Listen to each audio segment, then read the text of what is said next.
right, so we have a few client questions for Chris today. A lot of you guys have been reaching out to him, and we figured this would be the best way to get back to you. So to start off, I could use replacement exercises for anything that requires a barbell. My gym's dumbbell only go up to 50 pounds. What would you suggest for conquering their lack of certain equipment that they need for certain exercises? So replacement exercises. If we're going through the swole winter programming, there are Romanian deadlifts, stiff leg deadlifts, there are squats. So dumbbells will replace all of those. If you need more than one dumbbell, you can double the weight as well. But something like a goblet squat, hold the dumbbell in between your hands, go ahead and squat in between your legs. You might need a wider stance for something like that. That gets too light. 2 dumbbells on top of the shoulders. Kettlebells work great for this too. Something like a Romanian deadlift, yeah, hold those arms nice and long, dumbbells at the end of them. But for the most part, you should be able to replace everything on the barbell front with a dumbbell substitution. So it's gotta get creative and YouTube them. Would you suggest doing something more like higher repetitions or maybe slower movements to really work the muscles that they're trying to work? Yeah, so, I mean, Bart, how much are you squatting? What, 300 pounds in your prime? Yeah, ballpark. So if you only got dumbbells up to 50 pounds, it's going to be tough for you to get a good workout in the 6 rep range, which might be on the program, right? Yeah. So it's like, yeah, man, we got 2 50-pound dumbbells on both your shoulders, and you're doing 15 reps maybe, you know? Yeah. So would you suggest maybe doing? I would gauge off intensity as opposed to maybe what's prescribed there if your weights are limited. Gotcha. I can't do intermittent fasting typically because I get headaches. I don't eat until lunch. Yeah. So any suggestions to kind of get around headaches? Yeah, so as far as the fasting goes, I think within a 2-week period, you get pretty acclimated. Okay. If people are up super early in the morning like I used to be, it's all caffeine, man, which is the best appetite suppressant we got. So black coffee through the morning, 0 cals, but that'll curb your appetite pretty good. Yeah. Caffeine curbs headaches too. So. That's right. So a combination of that and LaCroix, your choice of sparkling water, will keep you satiated throughout. Okay. As far as the headache, pop an Advil if you gotta. Yeah. Stay busy. I think people get hungry typically when they're not occupied. Yeah. If you got a lot of idle time, that'll likely be a factor. But if that's not the case, you should be okay up to 12 o'clock. If you break your fast at 11 o'clock, not a big deal either. Yeah. Maybe you could just, work within your window. If you cut out early, you gotta, cut out early at night. So. Exactly. All right. We'll say intermittent fasting is more a meal frequency strategy than a meal timing strategy. You're eating less often in a compressed window, so you're eating less food overall as opposed to this 8 hours, this 9 hour really being that effective. Gotcha. All right, next question. Is oatmeal bad in the morning because it's mostly carbs? Oatmeal's great for you in the morning. Carbs are ideal in the morning. Yeah. If you're fasting, not productive, but if you can stomach 200 calories and be okay till lunch, that's probably a good strategy. Yeah. Or at least easing into the fasting. Gotcha. Yeah. At the end of the day, calories in, calories out. So Calories in, calories out. You gotta put 200 in early, just take 200 out later. Amen, brother. All right. Recommendations for shoulder pain during push movements. Also related question, there was a snowboarding accident a few days ago. So he's gonna take some time off from the gym. Yeah. So maybe some ways that he could ease back into weightlifting while rehabbing his shoulder. So as far as the first question and having shoulder pain during pushing movements, we've got something called the pec minor, which will attach the majority of your chest to your shoulder blade. Okay. And that pec minor, if it's not stretched, if you're not getting in there, massaging the soft tissue, rolling it out, getting a lacrosse ball in there, that pec minor pulls on the shoulders. So when we look at something like a press, especially if you're fully extending the arms, your shoulders will roll forward. You want to keep your shoulders retracted through a push movement, keeping the scaps pulled back, pushing only through the chest, avoiding full extension of the arms to keep the shoulders back. Meaning, if I'm fully extending my arm, I'm likely going to be out of place and I'll get a lot of pull in that. So you don't want to get all the way to where you're locking your elbows out. Exactly. 85% tends to be effective as far as a push movement goes. And as far as coming down, I've seen a lot of people really get really deep into the movement, and it seems like maybe that would be thought as an effective thing. Do you think getting extremely deep into your movement, putting that stress on your shoulder, is better for the chest workout or more harmful for your shoulder flexibility and strength? I would say it depends on the individual. Someone like me where my levers aren't very long, I'm good getting a full range of motion. If we're talking someone like Bob Schumann, long wingspan, going that deep might not be productive for him. So we all have to be smart and gauge our own mobility. Yeah. Our individual range of motions are going to vary, so it's Yeah. not wise for me to give one prescription for something like that. Gauge it. If you can Yeah. loosen up your chest, I think you'll add an inch or two on your depth, but Okay. definitely warm up. And as far as rehab for the shoulder, rear delts, everything that's going to hold your shoulder blades back and help kind of with the stability of the rotator cuff will definitely help with shoulder pain, especially from a rehab perspective. That might mean band pull-aparts, rear delt flies, face pulls, all across the board. Strengthening that rotator cuff really starts from the rear delt, and it's often the most neglected part of our shoulder as well. So doing that will definitely help with shoulder rehab. Good luck with the snowboard recovery, Jeremy Rain. All right, next question. Other nutrition strategies besides intermittent fasting? Yeah, count your calories. Okay. Everything we do in life is like scientifically based. We're like logical about taking a step after a step to achieve a goal. And nutrition doesn't have to be this big question mark. Like, people have already figured out the science. Yeah. Don't be a lazy ass. Take 2 weeks. Count your calories, and the rest of your life you'll be able to eye out the food you're eating. Exactly. Yeah, I mean, at the end of the day, your body doesn't know, like, it's going to break down sugars. It doesn't care where the sugars came from. It's your source that you're taking in your body that's going to use that for energy. We could get jacked on beer, Jolly Ranchers, and chicken breast if we want. Yeah. You won't feel great doing it, but it'll get the job done. Yeah, calories are Wanna go here? calories. Shout out All right. Kyle Tovey on the camera, crushing the game. Walking All right. backwards. I lost 30 pounds from July to early December. Some of that got put back on during the holidays, which is easily correctable. My goal for the next few months is first shredding that weight I packed, about 5 to 7 pounds, and then figuring out a plan to gain a lot of strength while maintaining a weight around 195 to 200 pounds. When I lost the weight, I was still getting stronger as I dedicated myself to going to the gym 5 days a week to lift, but I think upping my calories to a maintenance level can help. Any thoughts? For the initial weight loss, it does make sense to bring the calories back to a maintenance level.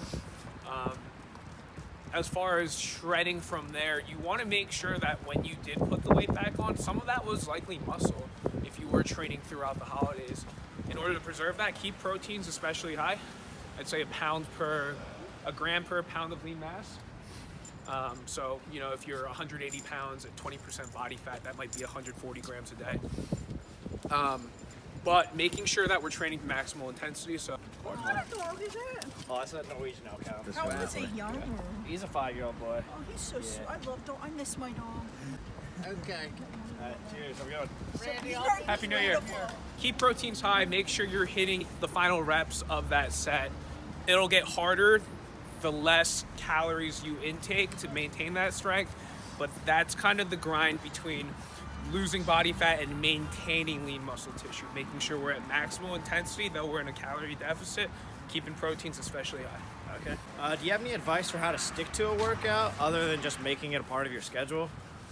So this is more like a motivation question. Yeah, maybe like, how are they going to get in the gym even when they don't want to? They plan to do 5 days a week, maybe at a certain time, but things come up and life happens. What's something to kind of give them that extra push to always get in? Yeah, I'll say this. How are you with the traffic? I'll say you need to figure out why you got into it in the first place, because getting in better shape is attractive to every single person on the planet. Maybe you rank it differently as far as your priorities go, but if we can all get in better shape for free, we're all taking that opportunity. Yeah. It's like anything else. If you're not willing to work for it, then you probably don't want it bad enough, and it's not going to happen. Okay. So consider this: if you have moments in which you do want that, you have moments where you're looking in the mirror, you don't feel great about it. You have moments where you're not fitting the clothes that used to fit you pretty good. Yeah. The short-term upside to a little bit of mouth pleasure versus the long-term benefits of feeling awesome in your skin. Yeah. Asking a girl out, getting in shape for your significant other, whatever it might be. I mean, I think when we look at the long-term advantage there and kind of prioritize why we're doing this over short-term gratification, you're in a good place. So, Gotcha. yeah. So, one of my big goals for this upcoming year is to incorporate more cardio on my days off. As I bail out on it, mostly because of laziness, I totally get that. I always plan on doing cardio, but yeah, when that day comes around, I think it's more of a personal issue as far as motivating himself for run, bike, rowing. But any tips are welcome to kind of get that extra motivation for the cardio on that day off. Absolutely. I'll say this morning I did a body attack class with my friend Teresa. Last night I did a boxing class with my friend Dylan. Make cardio fun. Yeah. Involve other people. Do things you enjoy. The best exercise prescription, because it all works, is the one you can stick to. Yeah. That's going to be the one that you have fun doing. So it makes a lot of sense to make sure that enjoyment and your cardio are going hand in hand. Yeah, so maybe try to take the cardio bubble that people think is running, biking, rowing, and expand that to things like boxing, swimming, surfing, hiking. Like, you're really about, cardio's really about getting your heart rate up for an extended period of time. If we all lived in Southern California, right? And walking backwards works too. All right, so next question. Are you coming out with a summer/diet program? I would love to start one up when this is complete. Yes. What should cardio to weight strength training ratio be? Like, are you thinking like a 1 cardio a week to 5, maybe more even? If you really enjoy your cardio, do it as much as you'd like.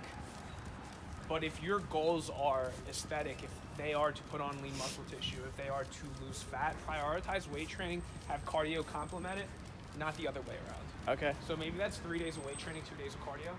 3 days of weight training, 3 days of cardio, but I wouldn't go to venture to 4 days of cardio and 3 days of weights, only given that it can take away from your training progress if you're coming into the gym and you're not 100%. Would you suggest doing cardio and weight training in the same day? Or maybe Yes. keeping them separate? That's fine as well. I would say less is sometimes more, and we want frequency more than we want killer workouts every once in a while. Yeah, so yeah. spreading them out's probably a better deal, but if you're crunched on time, you can only make it a few times to the gym where you're doing your cardio also. Cardio after your workout. Maximal performance through the strength training. A lot of the cardio is a mental game anyway, so you don't need to be at 100% for that portion of the workout. Got high cholesterol thanks to genetics. What's that I'm one? cholesterol. I am trying to do more cardio, lighter weights, more reps, and eating cleaner. Unfortunately, the Swole program does not really go hand in hand with that, right? I would say that as far as a health or functional standpoint goes, we want to train heavy. You're not going to see much progress curling a 20-pound dumbbell 40 times, but you can bump it up to a 30 and suddenly you'll see a lot of that progress happen. If it's injury prevention we're worried about, then focus more on your function and technique as opposed to diminishing the weights. All right. Don't avoid heavy lifting. And it won't make girls bulky either. Like, you see that coming a mile away. It's not easy to get big. Yeah, definitely not. I've been trying for years. Not really looking to get huge, but want to stay lean. Don't think I'm getting enough calories daily. At like 152 to 155 pounds, would like to get up to 160. Strategies, and what does private coaching entail? Count your calories. We have no idea how much you're actually getting in per day. And if we're eyeballing it, then your guess is as good as mine. Yeah. There has been a lot of data showing that women who are eating 1,300 calories a day aren't seeing progress because, they believe it's because their metabolism's so slow at that number. They went back and ran the data, and it's because they're underestimating their calories by 1,000, meaning they're eating 2,300 calories when they're claiming to eat 13 because they're not tracking properly. So yeah, there is metabolic dysfunction when we're in a caloric deficit for way too long, but that's down the line. That'll happen after you've lost a ton of fat. It's not gonna happen in 2 weeks of eating 1,300 calories. Count your calories, make sure your proteins are high, lift heavy. But yeah, I think using something like MyFitnessPal right out the gate is probably your best bet. Online coaching entails unlimited consultation, one-time payments once a month, but customized programming, custom meal plans, working around injuries, any specifics that the client might have personally, we try to work around, whether that's schedule. Maybe you just want to eat Whole30. Maybe you choose to be vegan and it's not an allergy thing. Yeah, we accommodate all that, and we have referrals too if you guys want to kind of check out and see how that's going for other people. All right, you heard it here first. Chris to the people, helping everyone out. Any more questions? Shoot him over. He's got you. Boom. Woo! You were great, bro. I tried.